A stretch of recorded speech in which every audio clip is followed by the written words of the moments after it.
ఆనూరు గ్రామంలో దళితులు ఎదుర్కొంటున్న వివక్షపై కలెక్టర్ న్యాయ విచారణ జరపాలని ఏపీఆర్సీఎస్ రాష్ట్ర ప్రధాన కార్యదర్శి కార్నాకుల వీరాంజనేయులు డిమాండ్ చేశారు. సోమవారం కాకినాడ కలెక్టరేట్ వద్ద ఆంధ్రప్రదేశ్ రైతు కూలీ సంఘం, ఏఐఎఫ్టీయూ, ప్రగతిశీల మహిళా సంఘం, పీడీఎస్యూ ఉమ్మడి తూర్పుగోదావరి జిల్లా కమిటీల ఆధ్వర్యంలో ధర్నా నిర్వహించారు. అనంతరం జాయింట్ కలెక్టర్కు వినతిపత్రం అందజేశారు. ఈ సందర్భంగా ఏపీఆర్సీఎస్ రాష్ట్ర కార్యదర్శి కార్నాకుల వీరాంజనేయులు మీడియాతో మాట్లాడారు. ఈ కార్యక్రమంలో నాయకులు వల్లూరు రాజబాబు, కొంచెం అంజుబాబు, మడిక సత్యం, కడితి సతీష్, రెడ్డి దుర్గాదేవి, రామలింగేశ్వరరావు, ఎల్లె సత్యబాబు, చెక్కా సత్యబాబు, పైడిమల్ల నాగరాజు, గానుగుల సతీష్, అప్పారావు, శిరీష, మంగశ్రీ, పైడిమల్ల లోవా తదితరులు పాల్గొన్నారు. మాజీ సర్పంచ్ అరవింద్ గారు మరి వివక్ష చూపిస్తూ ఉన్నాడు. మా పార్టీకి మీరు ఓట్లు వేయలేదు అంటూ వాళ్ళని దళిత మహిళల్ని దుర్భాషలాడుతూ దళిత మహిళలపై దృష్టిగా ప్రవర్తించి వారికి రావాల్సినటువంటి సంక్షేమ పథకాలు ఆఫ్ చేస్తూ ఉన్నాడు.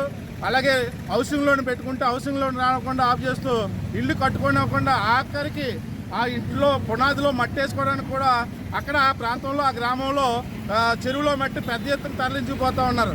లేఅవుట్లు కూడా వేస్తూ ఉన్నారు. అలాంటిది దళిత మహిళలకు ఇల్లు కట్టుకుంటుంటే ఆ ఇంట్లో మట్టి అయినవ్వకుండా కక్ష పట్టి ఆ మట్టి అయినవ్వకుండా కూడా ఆఫ్ చేస్తూ ఉన్నాడు.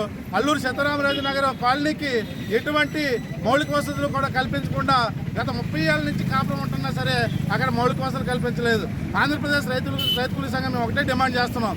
దీన్ని కలెక్టర్ గారు మరి స్పందించి అక్కడ విచారణ చేపట్టాలని చెప్పి డిమాండ్ చేస్తూ ఉన్నాం.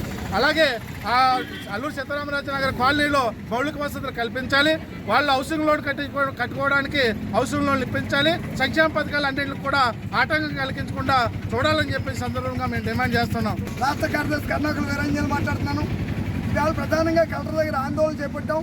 దీనికి కారణం ఏంటంటే పెద్దాపురం మండలం ఆనూరు గ్రామంలో దాదాపు 25 ఏళ్ల క్రితం అక్కడ ఒక 6 ఎకరాలు 7 ఎకరాల పట్టా భూమి ఆంధ్రప్రదేశ్ రైతు కూలీ సంఘం ఆధ్వర్యంలో పోరాడి సాధించాం.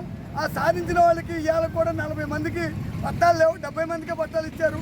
సీసీ రోడ్లు లేవు, వాళ్ళకి కానీ బాత్రూములు లేవు. వాళ్ళు తుప్పలు డంకుల్లో జీవిస్తున్నారు. ప్రధానంగా ఈ మధ్యకాలంలో ఈ ఉమ్మడి ప్రభుత్వం వచ్చిన తర్వాత, తెలుగుదేశం ప్రభుత్వం వచ్చిన తర్వాత అక్కడ కార్యకర్త ఆ దళితులకు రావాల్సిన ఏవి కూడా రానివ్వట్లేదు. కాలనీలు పెట్టుకున్నారు. మేము ఇవ్వాల్సిన పని లేదు. ఒక దళితులు అయితే పునాది వేసుకున్నారు. ఆ పునాదులు మట్టి తవ్వనివ్వను, నాదే రాజ్యం, నాదే నాదే నాదే మొత్తం దళితుల పట్ల వివక్షత చూపిస్తున్నాడు.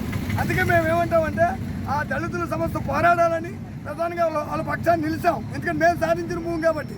ఇప్పుడు జాయింట్ కలెక్టర్ గారిని కలిసాం. జాయింట్ కలెక్టర్ గారికి విషయాలు చెప్తే స్వయంగా నేనే వస్తాను, 10 రోజుల్లో గ్రామానికి సందర్శిస్తాను అన్నాడు.